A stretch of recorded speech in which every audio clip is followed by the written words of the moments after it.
देशामध्ये राज्यामध्ये रेमडेसिवीरचा तुटवडा असताना केंद्र सरकारने रेमडेसिवीरच्या निर्यातवर बंदी घातलेली आहे। देशामध्ये 7 कंपन्याला देश अंतर्गत डिस्ट्रीब्यूशन आणि विक्रीची परवानगी आहे। 2 कंपन्याला परदेशात विक्रीची परवानगी आहे। त्या उलट प्रोडक्शनच्या परवानग्या 17 कंपन्यांना या देशामध्ये आहे। ते प्रोडक्शन करून या 2 कंपन्या जे विदेशमध्ये निर्यात करत आहेत त्यांना देऊ शकतात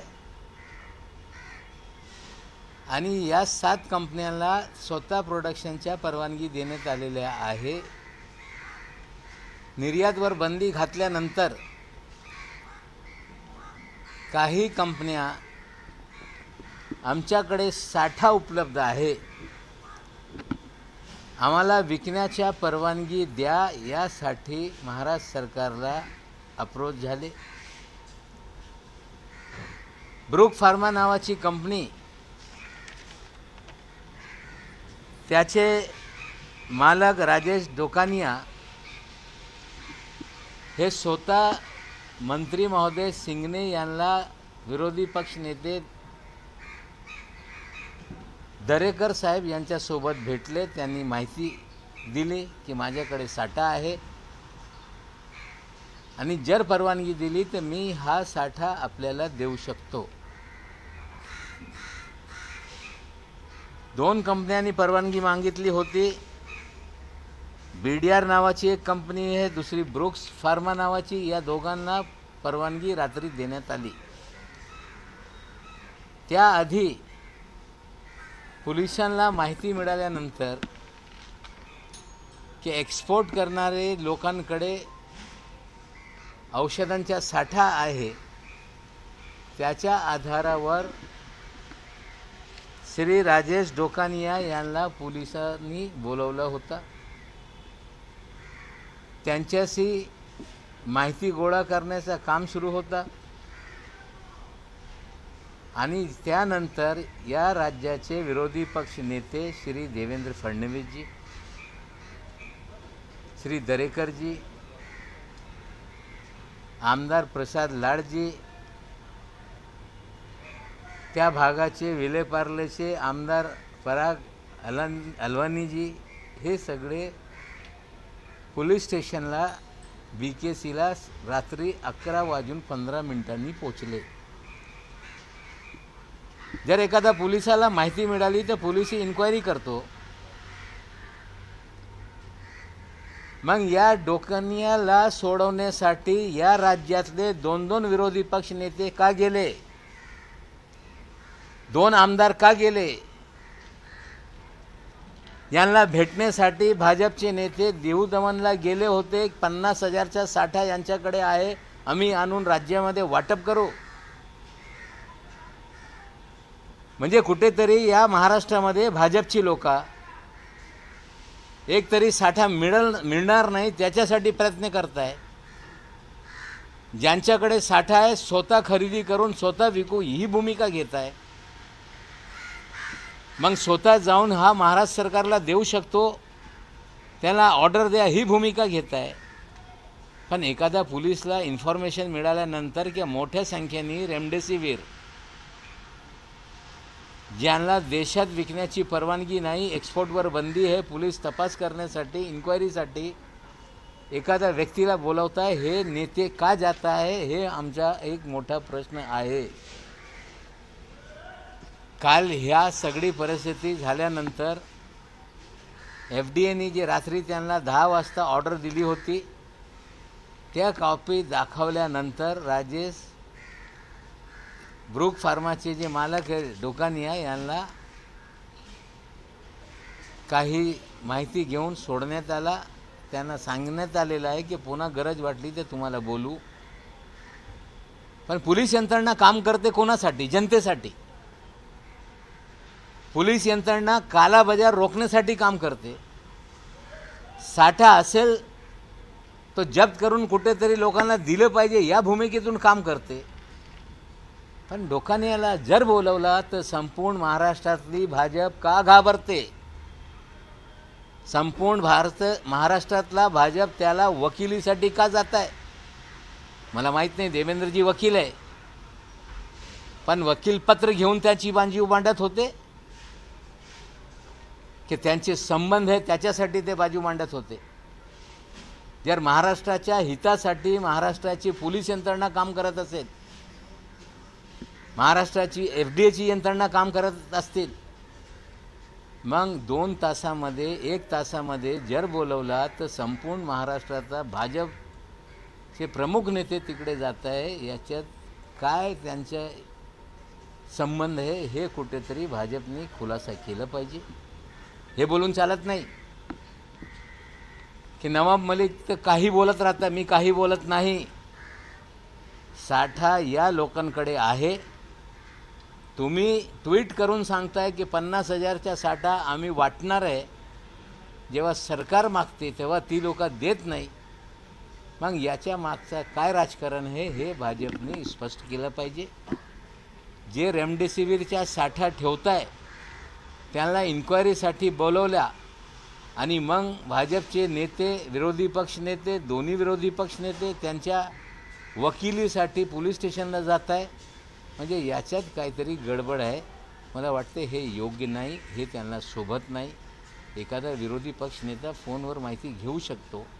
एखादा पोलिसनी कारवाई सुरू केली त्या वरिष्ठांशी त्यांची चर्चा होऊ शकते. प्रत्येक समक्ष जाऊन पोलीस स्टेशनमध्ये जाऊन या प्रकारे वकिली करणे हे काय त्यांच्या राजकारण आहे हे आम्हाला कळत नाही. चौकशी होणार आहे का? याचं राजकारण सुरू आहे रेमडेसिवीरचं की अर्थकारण सुरू आहे? काय नेमकं सुरू आहे आणि राज्य सरकारची भूमिका आता काय असेल? नाही, राज्य सरकारने स्पष्टपणे 2 जे निर्माता करणारे लोक आहे ब्रूक आणि दुसरी एक कंपनीला ऑर्डर दिलेला आहे की तुम्ही आमच्याकडे जे तुमचा साठा आहे ते आम्हाला द्या. ते म्हणत होते की आम्हाला मार्केटिंग करण्याची परवानगी द्या. त्यांना स्पष्टपणे परवानगी देण्यात आलेली आहे की मार्केटिंग तुम्हाला महाराष्ट्रामध्ये करता येणार नाही. तुम्ही जे साठा उपलब्ध होईल ते शासकीय यंत्रणेला विका, त्याची परवानगी देण्यात आलेली आहे. कुठेतरी कालाबाजार सुरूच आहे. कुठेतरी साठवण करून लोकांना लुटण्याचं काम सुरू आहे. निश्चित रूपाने FDAचे अधिकारी असतील, पोलीसचे अधिकारी असतील, जिथे जिथे माहिती मिळतील हे कारवाया होत राहणार आहे. याआधी पण ज्यांच्याकडे हे ब्लॅक मार्केट करत होते, कमी साठा होता, कमी संख्येने औषधं त्यांच्याकडे होती, त्यांच्यावर पण गुन्हा दाखल झालेला आहे. जे कालाबाजार करत असतील, साठवण करून लोकांना लुटत असतील, निश्चित रूपाने कोणी कितीही मोठा असेल, त्याची वकिली कोणी करत असेल तो विषय नाही. निश्चित रूपाने जे लोक या प्रकारचे कारवाया करतील त्यांच्यावर कारवाया होणार आहे. कालची ही प्राथमिक चौकशी म्हणजे माहिती घेण्यासाठी या मनसुख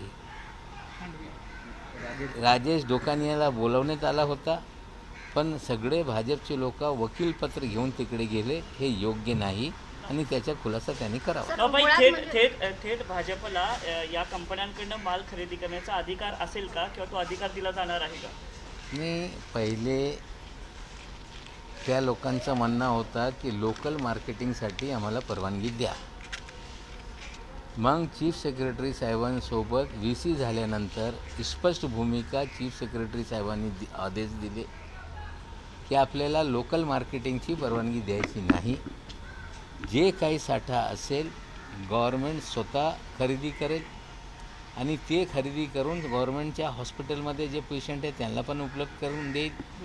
आणि जास्त असला तर मग जे इतर हॉस्पिटलमध्ये गरज आहे ते पण पुरवण्याचं काम शासनाच्या माध्यमातून होईल असा निर्णय झालेला आहे आणि 2 कंपन्यांना पत्र देण्यात आलेले आहे. सर, आरोग्यमंत्री हर्षवर्धन यांच्याशी मुख्यमंत्र्यांची चर्चा झाली. सर्वतोपरी आपण मदत करू असं आश्वासन त्यांनी दिलं. तर दुसरीकडे देवेंद्र फडणवीस हे अशा प्रकारे आरोप करत आहेत, तुमच्यावर सुद्धा थेट आरोप केलेले आहे. समन्वयाचा अभाव पुन्हा एकदा पाहायला मिळतो, लोकांना फटका बसतो. बघा, असं आहे, काल मी बोलल्यानंतर निश्चित रूपाने देशातले आरोग्यमंत्री हर्षवर्धनजी मुख्यमंत्र्यांशी बोलले. त्यांनी स्वतः ट्विट केलेलं आहे. त्यांनी स्वतः आश्वासन दिलेलं आहे की ऑक्सिजनचा पुरवठा आम्ही करू. औषधांचा तुटवडा होऊ देणार नाही. आणखीन काही गरजा असेल तर आम्ही पूर्ण करू. आम्ही या त्यांची भूमिकेचं स्वागत करतो आणि निश्चित रूपाने त्यांनी जे बोलले काल त्या पद्धतीने केंद्र सरकारकडून आम्हाला मदत दिली तर निश्चित रूपाने या राज्यातले जे कोणी पेशंट्स आहेत त्यांना दिलासा मिळेल. उलट कोरोना परिस्थिती हाताळण्यासाठी कुठेतरी आम्हाला मदत मिळेल जी आम्हाला अपेक्षा आहे. हिंदी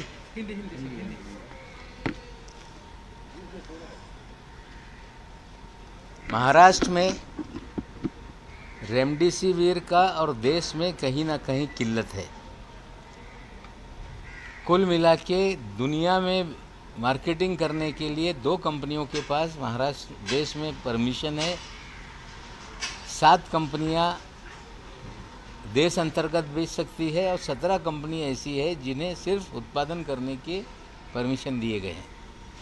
रेमडेसिविर पर बंदी लगाने के बाद 17 कंपनियों में से बहुत सारे लोग लोकल बेचने की परमिशन मांग रहे थे. गुजरात सरकार ने दी और महाराष्ट्र के भारतीय जनता पार्टी के लोग ब्रुक फार्मा नाम की कंपनी से दवा खुद लेना चाहते थे और विरोधी पक्ष नेता परवीन दरेकर जी एफडीए के मंत्री महोदय के साथ उन्होंने मीटिंग कराई और परमिशन देने के लिए कहा. और जो परमिशन कल रात में 10 बजे रात में 2 कंपनियों को ब्रुक फार्मा और दूसरी एक कंपनी है BDR, इनको परमिशन रात में 10 बजे दी गई. पुलिस को कुछ जानकारी मिली कि कुछ एक्सपोर्ट करने वाली कंपनियों के पास 60,000 से अधिक इंजेक्शन उपलब्ध है. पुलिस ने ब्रुक फार्मा के मालिक राजेश ढोकानिया को इंक्वायरी के लिए बुलाया. जब इंक्वायरी चल रही थी, पूछताछ चल रही थी, तो महाराष्ट्र के विपक्ष के नेता देवेंद्र फडणवीस जी, विधान परिषद के प्रतिपक्ष नेता परवीन दरेकर और बीजेपी के 2 विधायक पुलिस स्टेशन गए. 10 बजे जो आदेश दिया गया वो कॉपी उपलब्ध करने के बाद ब्रुक फार्मा के मालिक राजेश ढोकानिया जी को पुलिस ने पूछताछ के बाद छोड़ दिया और ये कहा कि फिर अगर ज़रूरत पड़ी तो आपको बुलाया जाएगा. सवाल ये उठता है कि एक दवा की किल्लत महाराष्ट्र में और देश में है. पुलिस को जानकारी मिलती है. पुलिस अगर किसी मालिक को पूछताछ के लिए बुलाती है तो नेता विपक्ष, नेता प्रतिपक्ष दोनों क्यों पुलिस स्टेशन में पहुंच जाते हैं? बीजेपी के वे विधायक जो इस कंपनी के मालिक को 5 दिन पहले मिले थे, दावा कर रहे थे कि 50,000 इंजेक्शन हम महाराष्ट्र में बांटेंगे, ये क्यों पहुंच जाते हैं? हमारी जानकारी के अनुसार देश के अंदर लगभग 30,500 इंजेक्शन इन 17 कंपनियों के पास है जो एक्सपोर्ट नहीं हो पा रहा है, जो अलग अलग राज्यों में परमिशन लेके बेचना चाहते हैं. गुजरात में परमिशन दी गई है गुजरात में बेचने की. हमसे भी परमिशन मांग रही थी कि हमें लोकल मार्केट में बेचने की परमिशन दी जाए. सरकार ने सिर्फ राज्य सरकार के जो इस्टेब्लिशमेंट है उन्हें बेचने की परमिशन दी है. क्या भारतीय जनता पार्टी जो जमाखोर है उनके साथ खड़ी है? क्या भारतीय जनता पार्टी पुलिस के कामकाज में अड़चन पैदा करना चाहती है? क्या भारतीय जनता पार्टी के नेता विरोधी पक्ष जो देवेंद्र जी हैं वो वकील हैं, नेता की हैसियत से गए थे कि वकीली करने के लिए वकील की हैसियत से गए थे? हमें लगता है ऐसे हालात में जब रेमडेसिविर की किल्लत दूर करने के लिए पुलिस यंत्रणा या शासकीय यंत्रणा काम करती है, जांच के लिए बुलाया जाता है, नेता प्रतिपक्ष वहां पहुंचते हैं, ये उचित नहीं है. क्या बीजेपी का इनके साथ संबंध है? बीजेपी बताए. 50-60 हज़ार दवा हम बांटेंगे, ये दावा 5 दिन पहले तक बीजेपी कर रही थी. वो 60,000 मेडिसिन कहाँ है? जो ब्रुक फार्मा के पास जो स्टॉक है वो कहाँ है, इसकी जानकारी बीजेपी को देनी पड़ेगी। हमें लगता है कल जिस तरह से इतने सारे नेता राजेश डोकानिया के लिए पुलिस स्टेशन पहुंच गए, कुछ ना कुछ दाल में काला है। पुलिस जांच कर रही है और जो भी इस तरह से काम करेगा, और भी लोग होंगे, पुलिस को जानकारी मिलेगी तो निश्चित रूप से पुलिस जांच करेगी। हमें लगता है भारतीय जनता पार्टी राजनीति के लिए इस तरह की चीज़ें ना करे तो बेहतर होगा। आज ही लोक प्रधान हिंदी चैनल को सब्सक्राइब कीजिए और बेल आइकॉन प्रेस कीजिए।